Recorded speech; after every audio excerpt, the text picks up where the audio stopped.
പറപ്പൂക്കര രാപ്പാൾ വള്ളത്ത് ശക്തമായ മഴയിൽ കുറുമാലിപ്പുഴയുടെ ബണ്ടിടിഞ്ഞു. പുഴ ഗതിമാറി ഒഴുകുമെന്ന ആശങ്കയിൽ നാട്ടുകാർ.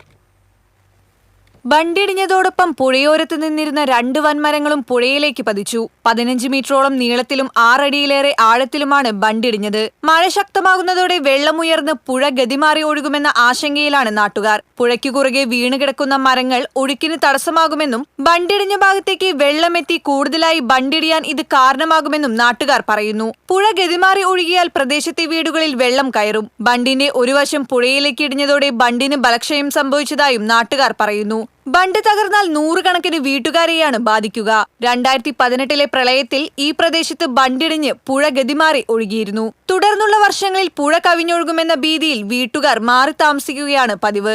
ബണ്ടിടിഞ്ഞ ഭാഗത്ത് മണൽച്ചാക്കുകൾ കൊണ്ട് താൽക്കാലികമായി ബണ്ട് കെട്ടണമെന്നും പുഴയിൽ വീണുകിടക്കുന്ന മരങ്ങൾ എടുത്തുമാറ്റണമെന്നുമാണ് നാട്ടുകാരുടെ ആവശ്യം. താമസം മാറിപ്പോകേണ്ട ഒരവസ്ഥയിലേക്കാണ് ഈ ബണ്ടിന്റെ ശോചനാവസ്ഥ നിലനിന്നിരുന്നത്. ശരിയാണ്, ഇപ്പോൾ ഇവിടെ ഇങ്ങനെ ഒരു അനുഭവം വന്നുപെട്ടിരിക്കുന്നത്. മരം കടപുഴകി വീണ് ബണ്ട് ഏകദേശം 15 മീറ്ററോളം നീളത്തിലും 6 മീറ്ററോളം ആഴത്തിലും പുഴയിലേക്ക് ഒലിച്ചു പോയി കഴിഞ്ഞിരിക്കുകയാണ്. അപ്പോൾ ഇവിടുത്തെ ജനങ്ങൾ ആകെ ഭീതിയിലാണ്. ബണ്ട് പൊട്ടിക്കഴിഞ്ഞാൽ പ്രാദേശികമായിട്ടുള്ള മറ്റു പഞ്ചായത്തുകളിലും ഇതിൻ്റെ പ്രത്യാഘാതം അനുഭവിക്കേണ്ട ഒരു അവസ്ഥയാണ് ഇന്ന് സംജാതമായിട്ടുള്ളത്.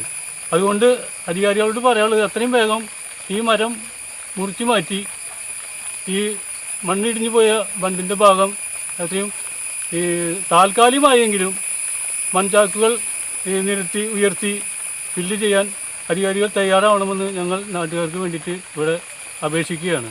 എത്രയും വേഗം ഇടിഞ്ഞ ബണ്ട് പുനർനിർമ്മിക്കണമെന്നാവശ്യപ്പെട്ട് നാട്ടുകാർ ജില്ലാ കളക്ടർക്കും പുതുക്കാട് MLAയ്ക്കും പരാതി നൽകി. TCV news, Puthukkad.